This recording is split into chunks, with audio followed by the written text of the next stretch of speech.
Hello, everyone. Welcome to FOMC Live. I'm Shane Vernier. We're going to be covering Jay Powell's live presser today from the FOMC meeting where they just announced there was going to be no rate cuts, no rate hikes, not much of anything. We're definitely just watching what exactly we think that Jay Powell's going to say. The markets are definitely reacting in a big way. We've got a little bit of mixed action there.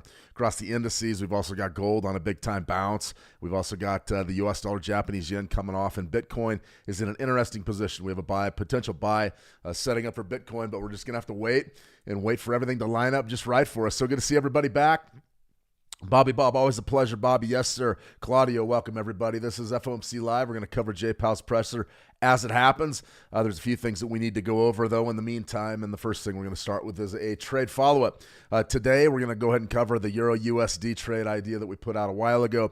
I put it out again today with a little bit different entry point. And what I really want to show you guys is a key level that we need to be aware of right before Jay Powell starts talking. Now, when he does start talking, you're going to see some price action. That's just typically the way it goes. We're looking for questions that are going to be based on his relationship with Trump. We're going to be talking tariffs. We're going to be talking recession. Those are the key questions. So I'll point those out as they come across the board. But right here, if we're looking at for a Euro-USD trade, 112.50, I love 112.50. It's about 100 pips off. So even if it doesn't come into play this afternoon or today while we're going over this FOMC Live, maybe it'll come during the overnight or maybe shortly after the BOE. So a lot going on here. Trading Musk, tons of messages. Good to see you, Trading Musk. Welcome, the king of trading in the whole galaxy. Yep, you're looking at him. Actually, the king of kings is probably Jay Powell. Jay Powell's the big one today.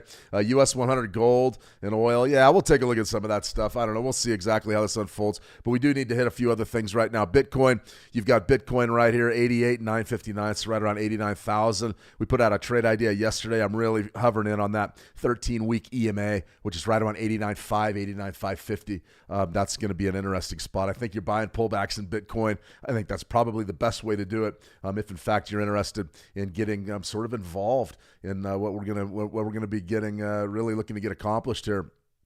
As far as what can we really say about the markets in general? Today, we know there's volatility. We know how we're going to trade it. And we're going to go ahead and we're going to take a look at the 9 EMA strategy with RSI confirmation. That's how we're going to be doing it. Arshad Khan. Hello, Arshad. A familiar face. Always good to see Arshad in the house. US dollar, Japanese yen. This is a premium trade for us right now.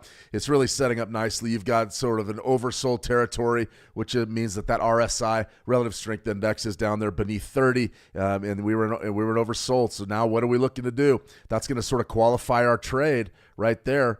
We have the conditions to buy. We want to buy. In order to buy, we're going to have to get the dollar yen to get one of these 5-minute bar closes above our 9 EMA, and I think we're going to get it. So I'm interested there. I think that's a pretty good one. And then as far as gold goes, gold is just a near miss for us. I got to be honest with you. I thought we were going to get the short right there, but what did you get right there? There was your high on your RSI. Now, remember your settings for the RSI if you're trading this strategy. They're just the factory settings. RSI is going to be a period of 14, and you're going to base it on the bar close, but something like that, you've got a situation where RSI didn't quite get there. It's at 68, so we didn't really have the conditions to do much of anything. In order for us to get involved, we're probably going to have to go down to, say, maybe a 1-minute chart on gold, on spot gold. But I want to wait. I want to wait a little bit until Jay Powell starts speaking and we get an opportunity actually to trade it. And then, of course, we're going to be looking at our E-mini S&P 500, which has a real similar trade as we do to the dollar yen right now. So that's what we're looking at. As far as WTI crude oil, I can go ahead and take a quick peek at those. I'm going to give you my own opinion on them, though, because if, in fact, we're looking to do a little bit of trading here, I would like to probably be dialed in with my own levels. A couple of things that I would look at if I was looking at U.S. oil and WTI. Number one, there was your spike low. Your spike low is down there right around 55.15, and that was about last month's low. Huge number. We've bounced off of that. All the rotational players stepped in, and they bid WTI higher, so the market rotated up just a little bit. Now you're up around 58, somewhere down in there. I'm bearish. I've been really saying bearish, but what I really like here is the breakout beneath last month's low. If we do get that, then you're probably going to see a move maybe down. I mean, I will venture a guess. I'll say maybe down to 50. I'm extremely bearish right now, extremely bearish. And the reason why I'm bearish is because the fundamentals are starting to really point towards maybe, just maybe this trade war is going to bring a little economic slowdown. But on the back of that, maybe the United States is going to start drilling. And if you start drilling, Who knows? Although the oil inventories today said we're 7% below the 5-year average for this time of year. That's not good. So I'm definitely watching. But I like the breakout there. As far as how would I be trading it today, let me see. BG Traders, good to see you, BG. Welcome. Everybody, welcome today. It's good to see a lot of familiar faces around, though. What I would be looking to do if I was being an aggressive crude oil trader, and to be honest with you, one of my steadfast rules on Fed Day, and it's a newer one, is I don't trade it anymore.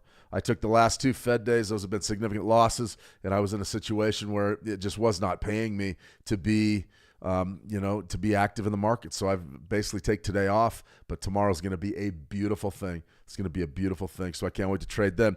You see right up there, 60.49. That's really where we wanted our sell. Your high was only about 60.22, so not really good enough. If you wanted to play a rotational trade, if you wanted to be a rotational player and say, okay, I want to trade on WTI crude, then I would be looking probably somewhere down in the 57.25 area. That would be my hot zone. If I'm interested in playing crude, that's what I would be doing right there. That would be my bid. So don't get Brian Barbie made alive again. Right on, Brian. Welcome, welcome. All right, guys, we got a couple of things that we do need to go over before we get started here. About 4 minutes from Jay Powell's presser. That was our trade follow-up. Remember, if you want to trade any of these assets and or instruments, switchmarkets.com is going to be your destination. Now, how does the Fed impact the Forex?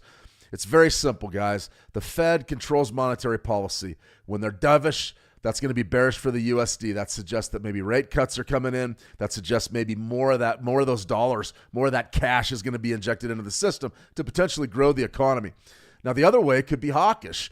Now, hawkish means that maybe the Fed's going to raise interest rates. Maybe it's going to reduce. Maybe it's going to reduce that money supply, and that's going to be hawkish for the dollar. So if in fact that's the case, you're going to see bulls going up, and what that's going to do is it's going to be a fascinating ride. When the dollar gets tight, what do? Well, you expect bearish pricing in commodity, and you also expect a little bit bearish pricing in risk assets. As far as what can we expect right now today? Well, I mean, you can see these are the headlines. Fed meeting live updates, red flags rising from inflation risk, traders await insight from Powell's presser. This is going to be the name of the game. The Federal Reserve kept interest rates at the target range of 4.25 to 4.5. At the conclusion of its May meeting, the policy setting FOMC noted that the risks of higher unemployment and higher inflation have risen. Why? It's a trade war. That's the bottom line. That's what this press conference is going to be all about. It's going to be all about the trade war and what we think the Fed is going to do to navigate what could be choppy waters. All right here. We've got this is 100% now. That's going to be our May meeting. We did not see an interest rate move. We did not expect one. As far as what can we expect right now? Let's go right to June. What do we expect in June? We're starting to the markets right now are pricing in a 70% chance that rates stay static in June. How about July? Right there. That's the first area where we're really thinking we're going to get a rate cut. And that's going to be about a 70-30, 75-25. So we're expecting sort of relatively hawkish policy about, status quo hawkish policy for the next 6 weeks, something like that. So I'm interested to see what exactly we have develop here today as far as our interest rate expectations when Jay Powell's done speaking. That's the chart we're worried about. July's huge. That's when we think we're going to get our first rate cut, not hike. Okay, we're going to have to go ahead and we got to do a beta test too on, let's see, got to do some of this stuff. I got to do a sound check real quick so we're rocking and rolling and ready for Jay Powell. So if somebody just gives me a nice thumbs up inside of the trading room, if they can hear the elevator music. I always love the Fed's elevator music. It's fantastic. Let's see. Angelique, question about the 30-minute orb. Is it okay to enter on the 15-minute? Yeah. You can enter on the 15-minute. Let me see, Brian Barbie. Trump going to blow up at Powell. He wants that rate cut. Yeah, Trump's going to be firing off anytime. Just give me a simple yes or no if you guys can go ahead and hear that. You should be able to hear it. Sounds good. All right, Team Marina, thanks. Good enough. That means we're rocking and rolling. We're on the right path there. Okay. Now, for what we can look at here for the next minute, we've got about 30 seconds left. I want to go ahead and get us out to some of these. This is the one we're going to start with. We're going to go ahead and start with the dollar yen. I really want that close. If we could get a bullish close right there, then we'll go ahead and send them long and go ahead and execute our RSI trade. I just don't necessarily know that we're going to get it. Now, as far as what else do we think is going to happen? Gold looks like gold's stagnating on the 1 minute. I'm going to have that up, but it's going to be a real tough. It's going to be a real tough play for us. It's going to have to develop. Calvin, always good to see you, Calvin. All right, everybody. It looks like Jay Powell is getting ready to take the stage. So as soon as he comes on, we'll go ahead and get it going. Remember, the key questions that are going to be asked today. The key questions that are going to be asked it's going to be about the trade war. It's going to be about tariffs. It's going to be about, can Trump fire him? It's going to be, is he going to finish the term? I anticipate this to be a hotly contested presser. I think there's going to be a lot of folks in that room that are going to be wondering about recessions, and they're going to be combative. And thank you, Ann and Claudio. I appreciate it. All right, here's Jay.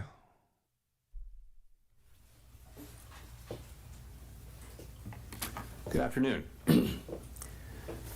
My colleagues and I remain squarely focused on achieving our dual mandate goals of maximum employment and stable prices for the benefit of the American people. Despite heightened uncertainty, the economy is still in a solid position. The unemployment rate remains low, and the labor market is at or near maximum employment. Inflation has come down a great deal, but has been running somewhat above our 2% longer run objective. In support of our goals, today the Federal Open Market Committee decided to leave our policy interest rate unchanged.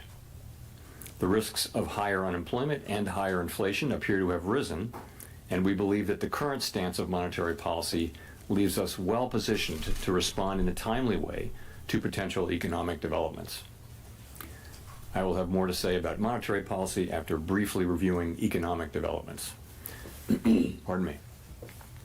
Following growth of 2.5% last year, GDP was reported to have edged down in the first quarter, reflecting swings in net exports that were likely driven by businesses bringing in imports ahead of potential tariffs. This unusual swing complicated GDP measurement last quarter.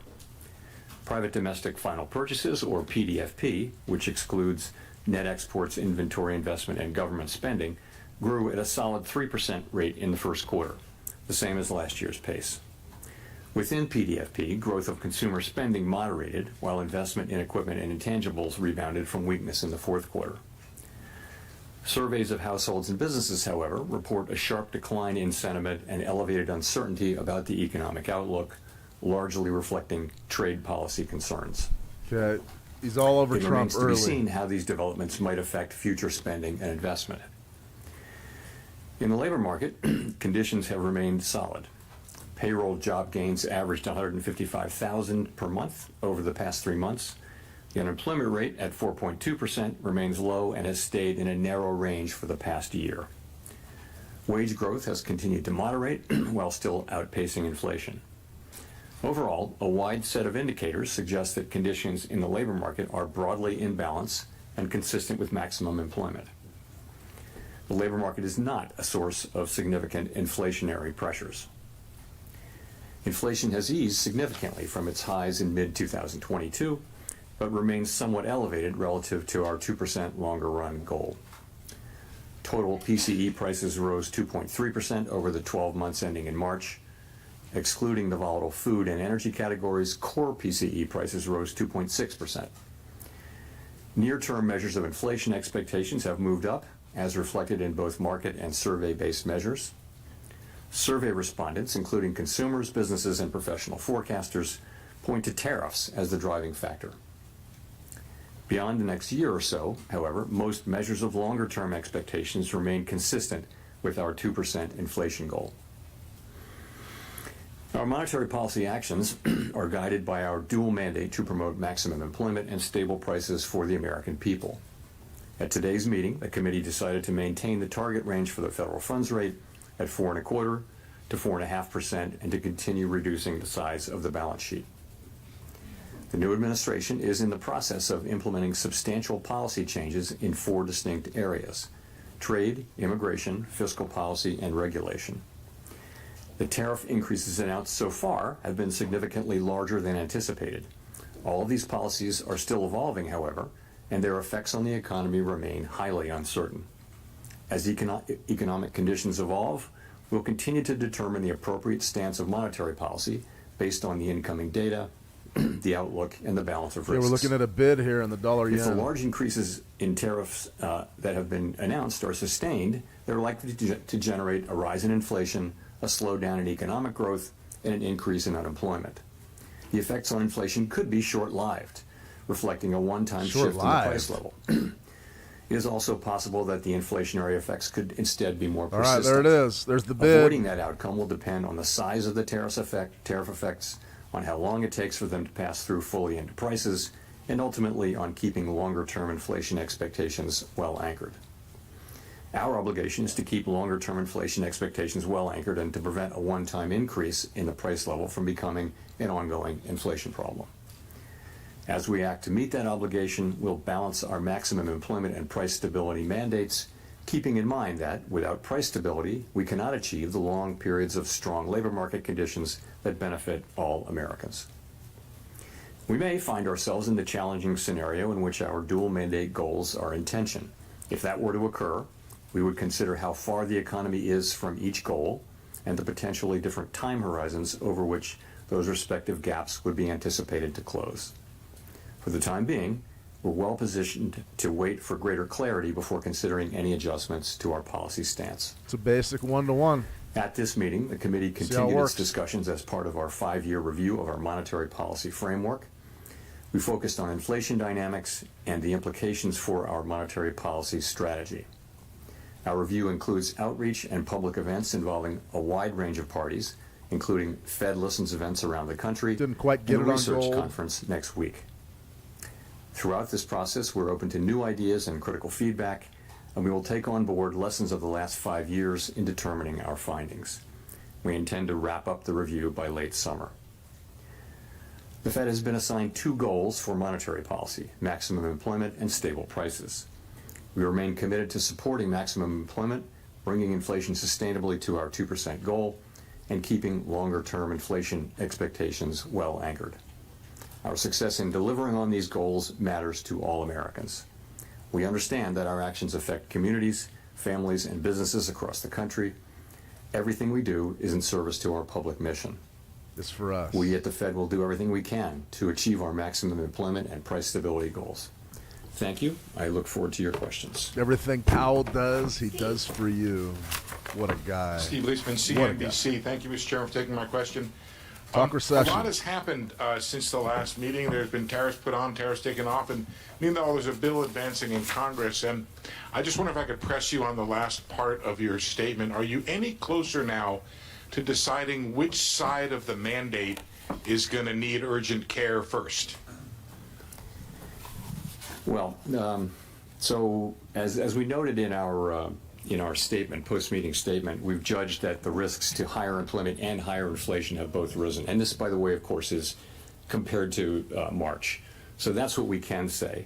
I don't think we can say, which way this will shake out. I think there's a great deal of uncertainty about, for example, where tariff policies are going to settle out. And also, when they do settle out, what will be the implications for the economy, for growth, and for employment? I think it's too early to know that. So, I mean, ultimately, we think our policy rate is in a good place to stay as we await further clarity on tariffs and ultimately their implications for the economy. Hearing you describe what you're looking for in terms of being able to make a decision, This yen trade's in it sounded trouble. like that's a long-term process before you sound like you're going to be comfortable, or the committee would be comfortable to act on what the data is telling you. I don't think we know. I think, if you look at where we are today, we have an economy that, if you look through, the sort of distortions in Q1 GDP, you've still got an economy that looks like it's growing at a solid pace. The labor market appears to be solid. Inflation is running just a bit above 2%. So it's an economy that's been resilient and is in good shape. And our policy is sort of modestly or moderately restrictive. It's 100 basis points less restrictive than it was last fall. And so we think that leaves us in a good place to wait and see. We don't think we need to be in a hurry. We think we can be patient. We're going to be watching the data. The data may move quickly or slowly, but we do think we're in a good position where we are to let things evolve and become clearer in terms of what should be the monetary policy response. That's an opaque answer. Data dependent. We don't know. We don't know what we're going to do. Chair Powell, there's naturally a lot of PTSD around 2021. I can't hear him. But there are some who argue that the current situation has notable differences. Energy costs are down. Housing imbalances look nothing like they did 4 years ago. Labor demand appears to be gradually cooling, with wage growth running below 4%. What do you see right now that could nourish higher inflation beyond a rise in goods prices this year? I think the underlying inflation picture is good. It's what you see, which is inflation now running a bit above 2%. And we've had basically decent readings in housing services and non-housing services, which is a big part of it. So that part, I think, is moving along well. But there's just so much that we don't know. I think, and we're in a good position to wait and see, is the thing. We don't have to be in a hurry. The economy has been resilient and is doing fairly well. Our policy is well positioned. The costs of waiting to see further are fairly low, we think. So that's what we're doing. And we'll see. The administration is entering into negotiations with many countries over tariffs. We'll know more with each week and month that goes by where tariffs are going to land, and we'll know what the effects will be when we start to see those things. So we think we'll be learning. I can't tell you how long it will take, but for now it does seem like it's a fairly clear decision for us to wait and see and watch. So when you say that you don't need to be in a hurry, does that mean that could the outlook change in such a way that a change in your stance could be warranted as soon as your next meeting? As I said, He's not saying. we are comfortable with our policy stance. We What think does that mean? We're in the right We're place comfortable. to wait and see how things evolve. We don't feel like we need to be in a hurry. We feel like it's appropriate to be patient. It's very hawkish. And when things develop, That means that of you're course, not we getting have a we rate have cut record of- soon. We can move quickly when that's appropriate, but we think right now the appropriate thing to do is to wait and see how things evolve. There's so much uncertainty. If you talk to businesses or market participants or forecasters, everyone is just waiting to see how developments play out, and then we'll be able to make a better assessment of He's just what passing the appropriate buck for right path now. for monetary policy is. So we're not in that place. Very and, bullish as here. that This is the develops, dollar yen and breaking I out. can't really give you a time frame on that.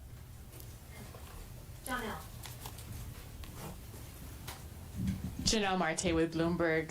So many economists have been pricing in higher odds of a recession, and several are noting that it is more difficult for the Fed to cut rates preemptively given the higher risks for higher inflation. So given the outlook, do you still see a path for a soft landing, and what does that look like? Well, let me say, I mean, We're going to be in a sell position so here. Let's in look the back indices here in a and minute. see where we are. So to go through 2024 up to the day, we've had unemployment in the low 4s for more than a year. We've had inflation coming down in the mid to low 2s. We've had an economy growing at 2.5%. So that is the economy as we see it now. What looks likely, given the scope and scale of the tariffs, is that we will see certainly the risks to higher inflation, higher unemployment have increased. And if that's what we do see, if the tariffs are ultimately put in place at those levels, which we don't know, then we won't see further progress toward our goals.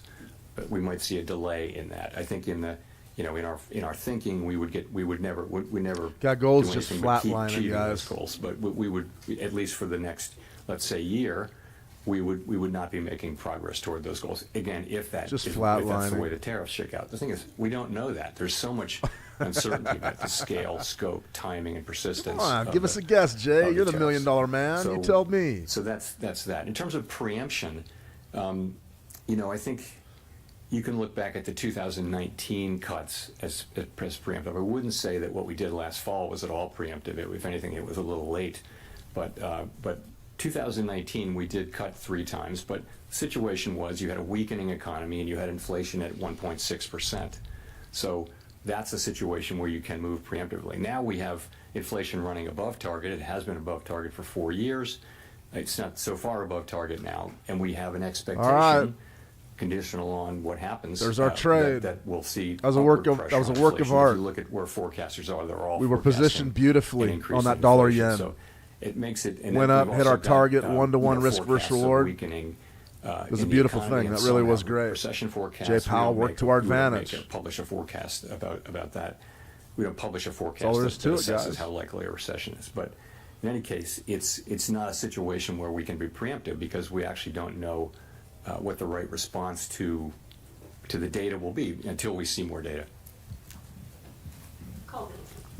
Let me see Mobile. I'm back. Good to see you, Mobile. Interesting question. That was a Smith with the New banger York on the Times. dollar yen. How much weakness does the committee need to see, though, in the labor market and the economy more broadly to lower interest rates again? Is it about a certain increase in the unemployment rate? No, it's data over a dependent. period Next of time, question. or perhaps a certain It's not a good number question. of negative monthly job reports? I mean, Data how are you dependent. making that assessment? We don't know. We'll know when we see it. So first of all, we don't see that yet, right? We have I told you. 4.2% He's not unemployment, answering that. Participation, wages behaving very well.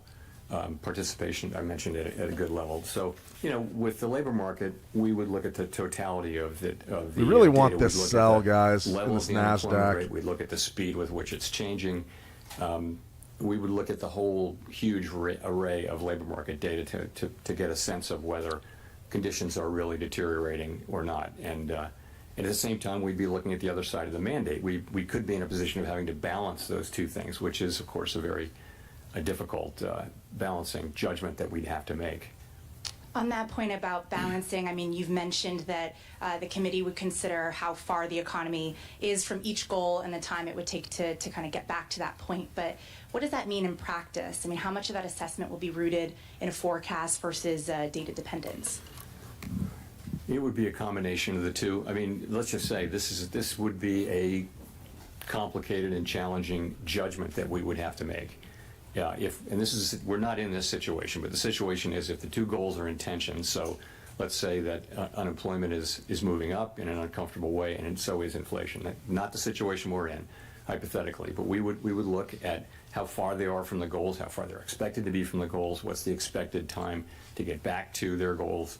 We'd look at all those things and make a difficult judgment, and that's in our framework. It's always been in our thinking. I mean, he's just not even. We haven't faced that question in a very long time. Well, you're facing it now. And so, again, difficult judgment to make, and not one that we face today. And we may never face it, but Yeah, whatever. we have to be keeping it in our thinking now.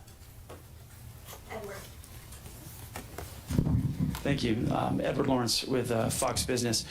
So we had the CPI report that came out that showed month over month the first decrease in inflation in about 3 years. The jobs report, you said, solid that we saw. At the same time, we have those new Good tariffs move that we're right living there. under. Very so good move. Given this, should the Federal Reserve be cutting rates at all this year? No, they shouldn't. It's going to depend. I think you have to just take a step back and realize this is why we are where we are. Is we're going to need to see how this evolves.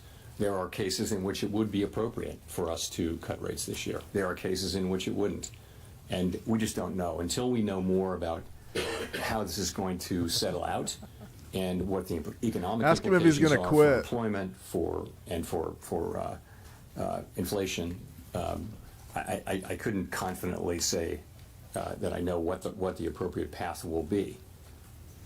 So following on that, just so then how does President Trump calling on you personally, as well as the Federal Reserve, to make rate cuts affect your decision today and affect your job difficulty?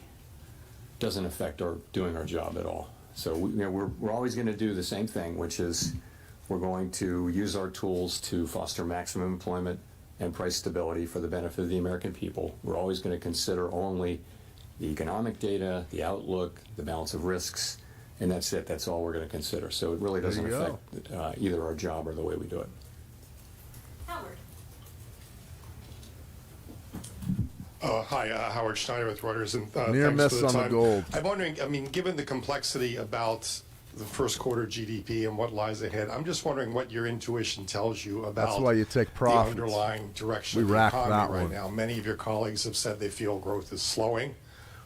If so, do you have any sense of by how much, to what degree the slowdown may be? What does your gut tell you about how things are evolving out there? He's not going to say. My gut tells me that uncertainty about the path of the economy is extremely elevated, and that the downside risks have increased. The risk is, as we pointed out in our statement, the risks of higher unemployment and higher inflation have risen, but they haven't materialized yet. They're not in the data yet. So that tells me more than by intuition, because I think it's obvious actually that the right thing for us to do is we're in a good place. Our policy's in a very good place, and the right thing to do is await further clarity. And I there's usually things clarify, need to get a play on gold. and the appropriate direction becomes clear. That's what usually happens. Right now, it's very hard to say what that would be. Let's take a look at the US In 30. meantime, the economy is doing fine. Our policy isn't, it's not Nothing there. highly restrictive. US It's somewhat 500. restrictive. It's 100 basis points less We restrictive need than it was. to get a bigger sell-off last before we summer. can buy this So thing. we I think want to it's- we sell think the it's in a good indices. place, and we think the appropriate thing is for us to wait and see and get more clarity about the direction of the economy. Well, let me press you on this idea of the economy being fine right now, because reading the Beige Book very closely the last time around, there was a lot of negative stuff, negative sentiment that was in there. And I know that everybody's looking at soft data right now. You mentioned it yourself that the sentiment's sour. But the Beige Book was talking about, the beginnings of layoffs in some industries, prices rising in some places, and an awful lot of investment decisions being pushed to the sideline. Doesn't that point to a slowdown? Yeah, It may well. It just hasn't shown up yet. And maybe.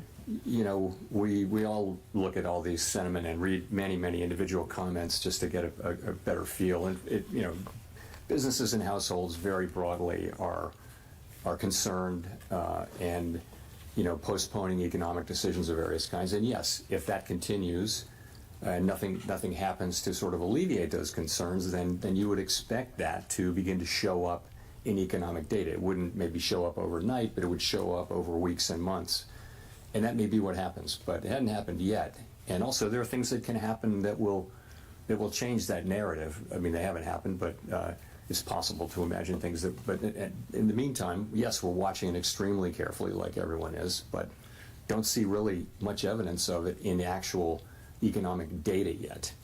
And by the way, consumers keep spending, credit card spending. It's, it's still a healthy economy, albeit one that is shrouded the credit in card some very spending is downbeat the reason sentiment why on it's the part healthy. of people and businesses. It's too much debt. Everybody knows that. Michael McKee from Bloomberg Radio and Television. The Fed's been criticized recently by a former governor for what he calls mission creep. You take on more problems, use more tools, and then end up building tools to deal with the fallout Yeah, of that's those exactly tools, right, T. which then makes it a given that you will act more aggressively in the future. Is that a fair critique, and is that something you would be looking at in your framework review? Sorry, say the critique again. That the Fed has been involved in mission creep, gets involved in using too many new tools to deal with problems and to go too far. Is that something that the critique was based around the fact that you did QE and QE and QE and went beyond the narrow confines of your mandate? So, well, I mean, there are a couple. That's not really beyond the confines of our mandate. I would say this: we did things. Essentially, we're on an emergency footing for a couple of years in the pandemic, and it's very fair and very welcome for people to look back over That what right we there did was and your say, "Hey, we bid." could have done this better and different." And one thing we hear a lot Euro is we could have USD. explained QE a little better. There's the We bid did there. think we were explaining it in real time. I Oversold completely territory. accept the Positive thought close that above we the could have 9. There's explained the it bid. better. We just missed There's it. a We're lot looking at a bunch of thinking that markets. We went on too long with QE. I can tell you that the reason we did was we were concerned Okay. that we didn't Great want Britain pound USD. a sharp tightening in financial conditions at a time when we thought the economy was still vulnerable, and so we did hold on for a long time to QE, and we of course tapered and everything, and then we immediately went into QT. You don't and, take we've- that. We're down a couple of trillion, but I Closes right on the 9 EMA. You don't want that. You want to wait for the break. Wait for the break. Or faster. That's Oversold. absolutely right. But Looking this for a is all close very above welcome. it. Not on it. Above it. We knew doing this in Above real the time that 9. we weren't going to get it perfect, and those kind of after action kind of looks are essential, and we're doing the same thing in our review. So on some issues. This could be a pretty other part good of one. that critique is that you've taken on topics that are outside of the Mission mandate, creep. such as climate change. Sounds and, familiar. Trying to ensure that certain groups are benefited by your. All right, we're going to be economic sending them policies right here. in terms of employment, et cetera.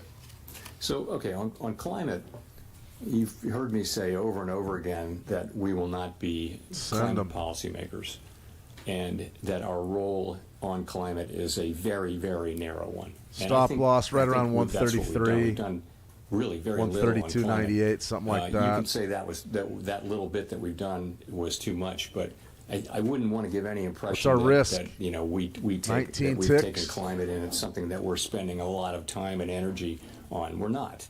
We have very, very narrow things. We did one thing. So what are we looking for? 36 for the banks, and then we did a one-time. That's a 1-to-1 stress analysis, climate stress analysis, and that's it. And we dropped out of the network of green. Could we ask for more? So we didn't do much on climate. But you go to the top of market structure if you want. I've said this publicly several times. I think it's a real danger for us to try to take on a mandate like that, which is very narrow application to our work. And the risk is if you go for things that are really not in your mandate, then why are you independent? And I think that's a very fair question. I do think we've done a whole lot less on climate than some people seem to think we did. Anyway, that's what I think. Should you have gold is flatlining, everybody. The question of bringing unemployment rates down for specific categories. We didn't do that. What we said was that we never targeted. I agree, Calvin. We won't make progress if the tariffs stay. So what we said was he's completely past the buck. Maximum I employment agree. was a broad and inclusive goal, and I think what we meant by that was we're going to consider the totality breakout right there of the country as we look at our maximum employment goal. Of course, we were never going to target any individual group with that, but I think some people, wanted to hear it that way. But that's not at all what we meant. It's not what they meant. So that's just not a correct I reading. feel better already. But I can see how maybe people found that confusing, and we have to take that into consideration. Market's on the rally. Jolene. Hi, Chair Powell. Thanks for taking our questions today. I'm Jolene Kent with CBS News. You've said wait and see, and the economy is doing fine today, but the impact of tariffs are already showing up at the ports. Businesses big and small are telling us that they feel it, and most importantly, consumers say they feel it, that the challenges are here, and there's no waiting and seeing. For Main Street, what is the breaking point? What would have to happen to prompt a rate cut specifically? Well, so we really don't we're getting see into overbought in the data territory yet big economic effects. We see trade doesn't look too bad to there me. are concerns that higher prices may be coming or things like that. So people they're worried now about inflation. They're worried about the a shock from the tariffs, but they really haven't. That shock hasn't hit yet. Okay, so we're going to be looking at the not just the sentiment data, but also the real economic data as we assess what it is we should do. And remember, there'll be two effects. One of them would be weakening economic activity, which translates into higher unemployment, and the other would be potentially higher inflation. Again, to say it again, the timing, we're almost above 70 here in this e-mini Nasdaq. Those effects are very, very uncertain. Very so close. It's not at all clear what the appropriate response for monetary policy is at this time, and and by the way, our policy is in a good place, so we think we can wait and move when it is clear what the right thing to do is. Really not at all clear what it is we should do. So people are feeling stress and concern, but unemployment hasn't gone up. Job creation is fine. Wages are in good shape. We just can't get into overbought territory. People are not getting laid off at high levels. I want to sell it. Initial claims for unemployment are not increasing, in any kind of impressive way. So the economy itself is still, in solid shape. Just a quick follow-up. President Trump now says he Bringing the does follow-up not plan in. to remove Good you old as Jolene. chair. When you heard that, what did you think? I don't have anything more for you on that. I have no I've comment. pretty much covered that issue. Thank you. I have no comment. Hi, thank you.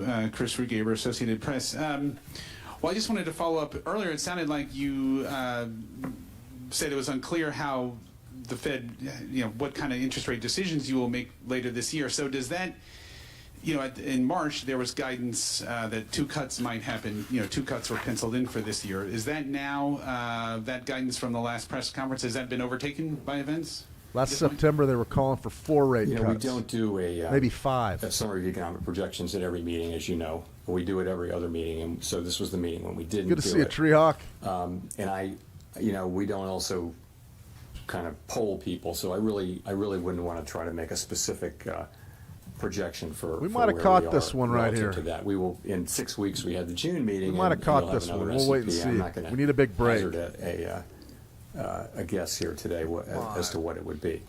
Again, what I would say is A little bit higher. that we think Trend a our little bit policy higher so rate we can sell this is in baby. a good place. We think it leaves us well positioned to respond in a timely way to potential developments. That's Look where at we are. And short-term that, resistance at depending on the way 19.9. things play out, that could Even in include rate NASDAQ, hikes, rate futures. cuts.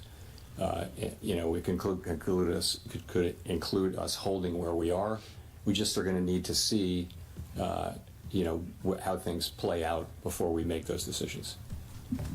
Great, and just to follow up on that, I mean, when you Follow-up address day. the issue of how the Fed would handle both rising unemployment and rising inflation, how are you thinking about the fact that addressing one could exacerbate the other? So a rate cut to reduce unemployment could worsen inflation and vice versa. How do you handle those Well, challenges? you just captured this is the issue with the two goals being in tension. It's a very challenging question. Now, there can be a case in which one goal is very far, one variable is very, very far from its goal, much farther than the other, and if so, you concentrate on that one. And frankly, that was the case. Well, it wasn't a case where they were really in tension, but if you go back to 2022, it was very clear that we needed to focus on inflation. The labor market was also super tight, so it wasn't really a trade-off. I think you know what our framework document says. It says we'll look at how far each variable is from its goal, and also we'll factor in the time it would take to get there. So, that's going to be potentially a very difficult judgment, but the data could break in a way that it's not. I just don't think we know that. The data could easily favor one or the other. I mean, this is And just right this is now, ridiculous. There's no it's no not our way to- fault. No need. We don't to know make a what's going to choice happen. and- We don't know what and, we're going to do. and Next no real question. basis for doing so. Why even have a press conference? You're not saying anything. Hi, Victoria Guido with Politico. I wanted to ask, Politico. Congress is currently debating spending cuts alongside extending the tax cuts. And I know you've talked many times about how the path of the debt is unsustainable, but given that we're also talking right now about the economy slowing, this one potentially turned on even us. recession, I was just wondering, is there a danger that spending cuts now could slow growth a lot more? We don't give Congress fiscal advice. They're going to do. We take what they do as a given, and we put it in our models. And Gold's in our neither. It's assessment of the economy. flatlining. So I It's wouldn't want neither in my book. speculate on that. I mean, I think we do know that the debt is on an It's just unsustainable flat. level, on an unsustainable path, not at an unsustainable level, but an unsustainable path. And it's on Congress to figure out how to get us back on a sustainable path. And it's not up to us to give them advice. Or do you think that they should take macroeconomic conditions into account as they look at this?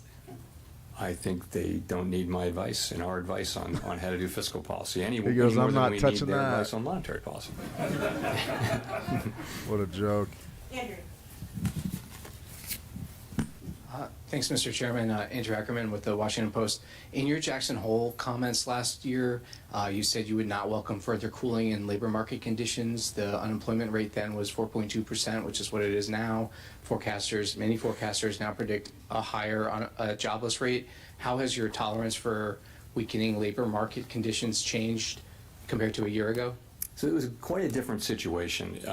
What was happening last year is that over the space of 6, 8, 7 months, the unemployment rate went up by almost a full percentage point.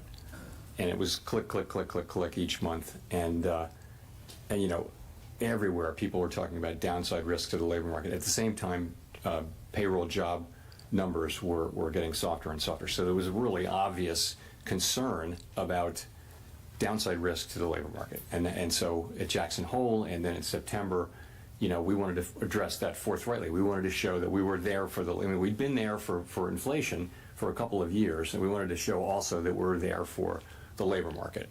And it was important that we send that signal. Fortunately, since then, the labor market has really and the unemployment rate have really been moving sideways pound at a is level falling that out of is, bed. We're gonna lose well this in the one. range of mainstream estimates of maximum Doesn't look employment. good. So that concern has gotten a lot less. So, you're at Tough on a 1-minute 4.2% chart. unemployment. I think we were in a very different situation. Now we have a situation where, the risks to higher inflation and higher unemployment have both gone up, as we noted in our statement, and we've got to monitor both of those. We actually have a potential situation where there may be a trade-off or tension between the two, potentially. We don't have it yet, and we may not have it, but that's what we have, and that's why I think it's a very different situation. I guess I want to follow up by asking how much of a rise in the jobless rate you could tolerate. Yeah, I can't give you I'm not going to try to give you a specific number. I'll just say we have to now be looking at both variables, and which of them is demanding. If one of them is demanding our focus more than the other, that would tell us what to do with policy. If they're more or less, equally distant and equally or not distant, then gold's we don't just have flat. to make that assessment.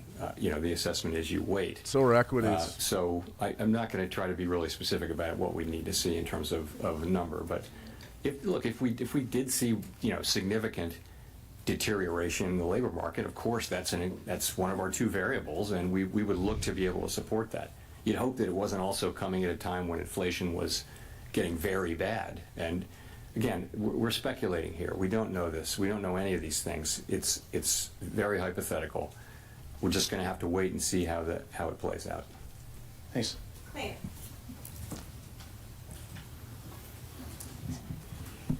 Claire Jones, Financial Times. In terms of getting some clarity, we've got some talks at the weekend in Geneva between the US and China.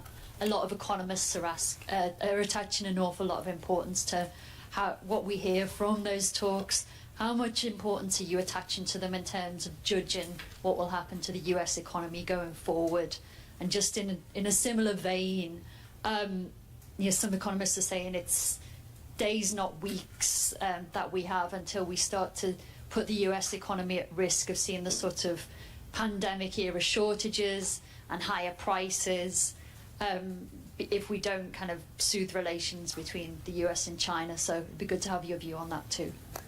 So, these are not talks that we're in any way involved in, so I really can't comment directly on them. So but what I don't will know. say is this, we don't care. Coming out of the March meeting, the public generally had an assessment of where tariffs were going, and then April 2 happened, and it was really substantially larger than anticipated in the forecasts that I've seen in our forecasts. So, and now we have we're in a new phase where it seems to be we're entering a new phase where the administration is beginning talks with a number of our important trading partners, and that has the potential to change the picture materially or not. And so I think it's going to be very important how that shakes out. But we simply have to wait and see how it works out. It certainly could change the picture, and we're mindful of not trying to make conclusive judgments about what will happen at a time when the facts are changing. And just The on facts are changing. I can't answer. the fall in shipping volumes from China over these tensions, do you share that concern that we could start seeing goods shortages and higher prices in the coming weeks if this isn't resolved very quickly? I don't want to get we shouldn't be involved even verbally in the questions about the timing of these things. Yes, of course we follow all that data. We see the shipping data, we see all that, but ultimately this is for the administration to do. This is their mandate, not ours. And I know as you can see, they're again beginning to have talks with many nations, and that has the potential to change the picture materially. So we'll just have to wait and see.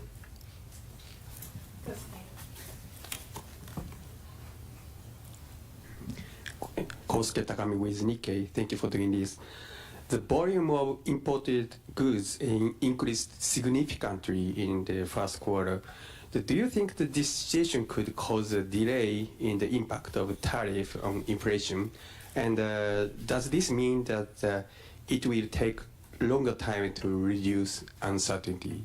Yes. The decision we made today? Which decision? So the future decision. Which decision? The interest rates? So the volume of the imports, Flat. imported goods has increased significantly. So the impact of on the imported inflation may delay. So what is the impact to? Let's take a look at some crude oil okay, futures. Maybe we can future get something decision? going. Okay, so, I mean, I think we think that there was a big spike in imports, right? Very big, historically large, really, and to beat tariffs. And now that should actually reverse, so that it's the difference between it's exports minus imports. So, and imports were huge, and so that it conveyed a very negative contribution to U.S. GDP. Annualized GDP in the first Yeah, quarter. right here, as we dollar all know. CAD, we'd be on a So sell. that could, in the second Just quarter, barely. be reversed, so that we have an unusually large contribution to usually positive. That's very likely as imports drop sharply. You could also have very likely you'll have restatements of the first quarter. It'll turn out that consumer spending was higher. It'll turn out that inventories were higher, and so you'll see those data revised up. It may actually go into the third quarter too, and so I think this whole process is going to a little bit make it harder to make a clean assessment of U.S. demand. I mentioned private domestic final purchases, which doesn't have inventories, government, or inventories, government. Anyway, it's a cleaner read on private. They just need to wrap this demand. presser up. He's But not saying that anything. too probably was flattered a little bit. Wrap it by, up. By strong demand for imports to beat tariffs. So that might overstate. It's a really good reading, 3% PDFP in the first quarter. That might actually overstate. So it's not really going to. I don't think it's going to affect our decisions. I will just say though that it's a little confusing, and it's probably less confusing to us than it would be to the general public as we try to explain this. It's complicated, and Dollar gaining a little bit. GDP is sending a signal, PDFP is sending a signal. It's a little bit confusing, but I think we knocked understand out of our what's going pound on. trade, It's it not looks really going like. to change things for us.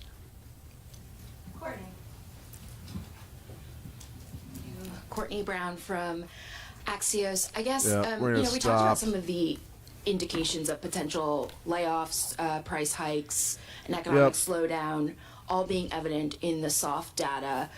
I'm curious why the Fed needs to wait for that to translate into hard data. I'm going to wait a few to, pips underneath 130 make flat any and wait type and see of what happens. Monetary policy decision, especially if the hard data I'm going to be at is not as 98, timely somewhere right in there, 98 or might be 97. warped by I want to see what happens right here. effects. Are you worried that the soft data might be some sort of false warning? It either bounces back up above No, 130 I mean, like it's- that. look, the That's what you don't look at want to state get of the stopped out economy. on. The labor market is solid. See the way they Inflation is hunted those low. stops underneath We can afford to be 133? patient as things unfold. There's no real Look at the cost bounce to our now. waiting at this point. Also, the sense of it is, we're not sure what the right thing will be. There should be some increase in inflation. There should be some increase in unemployment. Those call for different responses, and so until we know, potentially call for different responses, and so until we know more, we have All the right, this ability thing's gonna to trend wait lower. and see. And it seems to be a pretty clear Gone. decision. Everyone on the committee supported waiting, and so that's why we're waiting. Just a very Cut quick it. follow-up. There was this sort of vibe session, if you will, where the sentiments expressed in soft data did not translate into the hard economic data. Just didn't really get the how are you follow-through at thinking all. about that when interpreting some of the signs in the softer survey data? Coming way off.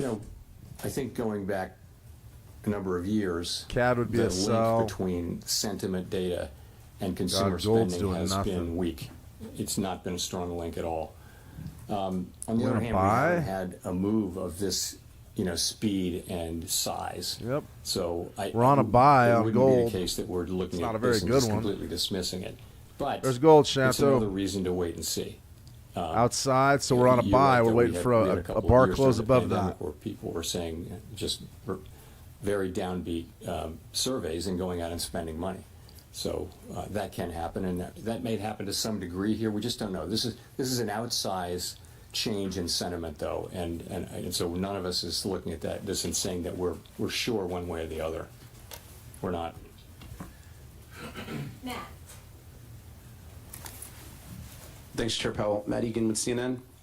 So you mentioned earlier that you were monitoring the shipping data, and we have seen in the shipping data that imports from China into the Port of Los Angeles have plunged, and that has raised concerns about potential shortages. What tools, if any, does Canadian the Fed dollars on a have to sell ensure that prices and inflation expectations don't get out of hand if tariffs do cause significant supply chain disruptions? I mean, we don't have, the kind of tools that are good at dealing with supply chain problems. We don't have that at all. That's a job for the administration and for the private sector. More That's than not our anything. job. What we can do with our interest rate tool is we can be more or less supportive of demand, and that'd be a very inefficient way to try to fix supply chain problems. But we don't see the inflation yet. We're of course reading the same stories and watching the same data as everybody else, and right now we see inflation finally moving moving, sideways doing at a fairly something. low level.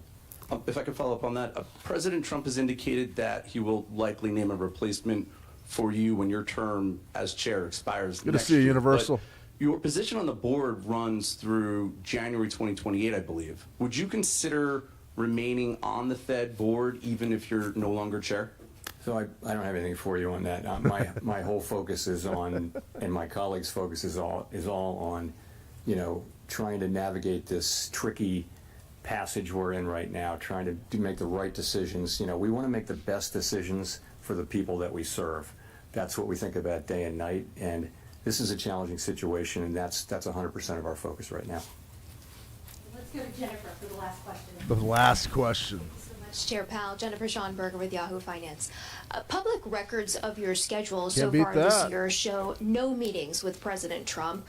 Past presidents Obama, Bush, and Clinton have all met with Fed chairs, and you met with Trump during his first term. Why haven't you asked for a meeting yet with the president? I've never asked for a meeting with any president, and I never will. It's not, I wouldn't do that. There's never a reason for me to ask for a meeting. It's always been the other way. So would you want to meet with him if given the opportunity to get more information? It's never an initiative that I take. It's always an initiative.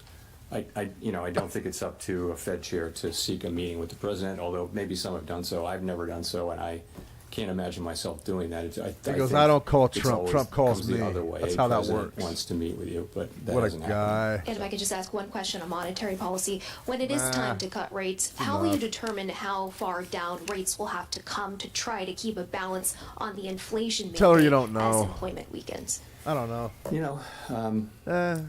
I think once you have a clear direction, you can make a judgment about how fast to move and that kind of thing. So it's really the harder question is the timing, I think, and when will that become clear? All right, this is a potential sell here. Fortunately, as I mentioned, we have our policy in a good place. The economy's in a good place. We're in a great place. And it's really appropriate, we think, for us to be patient and wait for things to unfold as we get more clarity about what we should do. Trump calls Thanks very Universal. All right. Where to even start? I don't even know where to start with the analytics here. A couple of things that we've had, a couple teachable moments trading this system. A lot of people really love the 9 EMA system, strategy, whatever you want to call it. I think it's pretty good. It can get you into good trades. We'll look at the bottom line here. I think we broke even, or we might have made a few bucks. This dollar CAD trade I'm interested in because the market actually got out of whack. And we're going to make a full video on this. It might be out in a couple weeks, but I need to put this together, this confirmation and RSI, all in one big package so you guys can watch the video and really learn why things are the way they are. This right here looks to me like it's going to be a sell. Okay, so this is our sell.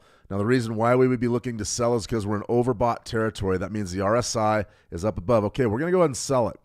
Now, I won't debate with anyone about our entry point. Is that the best place to be entering? Probably not. We made another video where I used Fibonacci retracements to skew the risk versus reward in our favor using this strategy. And the idea is to wait for a pullback, maybe your moving average, or maybe do one of these levels so you can even cut down your risk versus reward even more. Now, we can do that. That's sort of the way that I prefer to trade it. But the problem is if you trade like that, you miss out on the straightaway runners. And if you miss out on those runners, the ones that just break in your favor, you really are sort of limiting potentially the top side of your profitability. So what I always say is a good trade has three parts, okay? We've got your entry point, which we've already done, all right? We've got our exit, which is going to be our stop loss, and then we've got our profit target. Now, with the RSI, this 9 EMA with the RSI, if you're interested in trading in this fashion, what you're going to have to do is be very, very tough with your stop losses. Understand that they're probably the most important thing to you. I like using market structure. A lot of folks will bring this down and just use the trigger bar. I don't like that. I think it's too tight, especially on something like a 1-minute chart. Now, the question is can you trade a 1-minute chart successfully over time using this strategy? You've got to be doing it when the market's at its most active. You've also got to limit your risk. If I was trading a 1-minute 9 EMA chart, 1 to 3%, 3% would be a top side, and I'd probably be trading 1% of my account because I'm going to be making these trades all day, especially if I'm going across multiple markets. So we've already sort of lost one, but you can see what's our risk really on this trade. 138.22 to 138.29. 7 pips. That's a very, very tight type of a scalp. So, or not, I mean, it could be a scalp if you're only going to shoot for like 7 ticks or a profit. I would recommend doing at least a 1-to-1. That's what we did here today. If you want to do 1-to-2s, 1-to-3s, 1-to-4s, feel free to do it. Just understand your winning percentage is going to go down. So if we were in a 1-to-1 situation here, I would be shooting for something like this. It would be down around 15, somewhere right in this neighborhood, which is pretty good because it does line up with market structure. Now we're going to get stopped out right here, and that's part of doing business with the system that you're going to trade over and over and over again. You're going to take a lot of these trades, especially if you're doing it on a 1-minute chart. You'll notice that our winner today was on a 5-minute chart. I highly recommend longer time frames. I really do. You can run into a lot of chop, and one of the bigger problems that you run into with trading a 1 minute against a trend like we're looking at today with this dollar CAD is you are fighting the trend, and a lot of times that just doesn't work unless you hit a top of it. So looks like this one's going to be a loser. That's okay. That's the way this stuff works. The idea is to get you guys up and running in the live market using these types of strategies in trading in a structured fashion. Now, this one right here, you'll notice this Great Britain pound trade. We got into this, and it got a nice little rally on it. I mean, we went up. It looked to me like we were going to get that second big leg up and make a winner. But look where our stop loss was. You know, we were right under here. I think we took it off at 98 or 97, something like that. That's a pretty good sign once you get stopped out under there that you're going to go much lower, much lower. That means that this trend is still very, very real. I would really discourage people from taking, say, a 1-minute chart against a prevailing trend. I think you're setting yourself up for real tough trading and almost, I won't say disaster, but you're going to lose a lot of trades. Now, if you're interested in maybe trying to pick an intraday bottom or something like that, could you go back to a 5-minute chart? Of course, that's going to be a little bit better for you, but how about a 30-minute chart? This would be the kind of trading that I would really be looking at going into tomorrow's session. Now, one of the things that you're going to have to contend with if you're trading the pound in the next 24 hours is going to be the Bank of England. But this is interesting because now you're on the 30-minute chart. You're getting in to oversold territory, and you're probably going to have to wait a few hours before we get that close back up above our 9 EMA. But when we do, what are you going to have? You're probably going to have a nice swing low develop if it does develop, and then you're going to have to start looking at potentially holding this position into the BOE, which is inherently risky, but it could also pay you big rewards, especially if you're maybe looking at the top of market structure, and maybe your entry point's somewhere down in here. So what I'm saying is if you want to trade with a system like this, it's not a bad one. You just have to be consistent, understand your time frames, and know when to trade. You'll notice on this gold trade, typically in gold, we have an opportunity to trade. Now right here, this is a good illustration. Right down there, we were in oversold territory. We were on a buy. We're looking for a buy signal. Does that qualify in my books? Do we want it? Where's your close at? Your close right there is at 33.70.57. Where's your 9 EMA right here? It's at 33.70.41.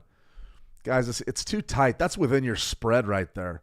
That's within your spread. So I would be very, very careful doing that. Remember, I want it obvious. I want to see a break and then a close above that. And I'm going to have to put this in a video because I get a lot of questions about it.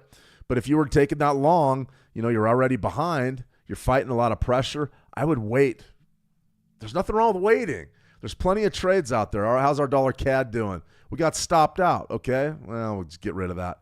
But we got stopped out right above this swing high. It's probably a good thing we did Remember, once your stop gets hit, you're done. You're out of it. Pressure's off. You don't have to worry about it anymore.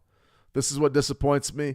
Our E-mini NASDAQ futures typically produces some trade ideas, and then also your E-mini S&P 500 or your E-mini Dow. Those absolutely flatlined while Jay Powell was talking. They absolutely flatlined while he was talking, and that's indicative of markets that just aren't going anywhere just yet. This was a whipsaw day. I expect a bigger day tomorrow out of the U.S. equities indices. I think you will see. You'll definitely see some movement there. All right, one last thing we need to check. Remember, we talked about our July interest rate expectations. Let's go ahead and sort of reset this chart and see what we're looking for in July. Something like this. All right, there's our rate cuts right now. Lost a little bit of ground, so it's about a 70-30 now, somewhere in there that we get at least a quarter point rate cut. How about June? 77.23, that rates stay the same. So we're not going to get, it was sort of a hawkish meeting, but I will tell you that Powell didn't tell us anything. All right, everybody, let's see our shot. Oh, yeah, but the good thing is Powell is not using any pandemic word. Yeah, Jay blamed COVID for all the problems that they've had, and they blamed him for, years and years and years. It was COVID. Well, we're still COVID supply issues and all that jazz. And today, he just said that Fed policy is not designed to fight supply chain inflation. So I don't really know where Jay Powell stands on much of anything, and I think that's the point. All right, guys, I'm going to go ahead and sign off. It was a pretty interesting session. These FOMC lives are going to be real. I mean, they're not almost non-events now. We get good volatility, but they're almost non-events because Powell will not speak to any of the questions. He won't go anything political. He won't address Trump. He won't really talk about the tariffs other than they don't know what's going to happen and they don't have any tools to deal with it. So, I mean, it really was. We're going to be data dependent and we just don't know. And I think that's pretty disgraceful. He didn't even lay out a game plan of, well, if we see inflation go up here, we're going to have to combat it. He didn't say anything. So a lot of the questions in that room weren't very good, but some of them were. Some of them wanted to know about his affiliation with Trump and if he's going to be stepping down. You heard it here first. My predictions is he's going to step down by the end of the year. He's going to announce that he's done as the Fed chair. And if he does, in fact, lose the Fed chairmanship or decides that he's not going to do it, he won't be on the FOMC board. He'll exit stage left and go to work in the private sector. You can almost guarantee it. I almost guarantee you that. All right, everybody, I'm going to go ahead and sign off. Good to see Calvin. A lot of good ones. A lot of old friends dropping by the streams. Always love to see everybody. Been doing this for a few years now. A lot of old faces, a lot of new faces. The idea here is to get everybody up and running with a way that they can approach the markets. We had a trade idea out today. We'll have another one out tomorrow, and then we'll be back here on Friday with the weekly wrap-up, and we'll talk a little bit about what we saw this week and what we can expect next week, and maybe have some more trade ideas and break down some price action. But hey, Team Marina's right. We were in a good place. We're in a good place. I'm in a good place. I feel pretty good. All right, Treehawk, always a pleasure, guys. Lita, you're absolutely welcome. BG Trader, my pleasure. We're going to go ahead and sign off for now. And, of course, as soon as we're signing off, we're starting to get into the power hour for the U.S. equities, and you're almost working on a buy signal there in your E-mini Dow futures. All right, guys, that's a wrap. I'm going to go ahead and sign off. You have a fantastic trading session. Trade the action well, and we'll talk soon. See ya.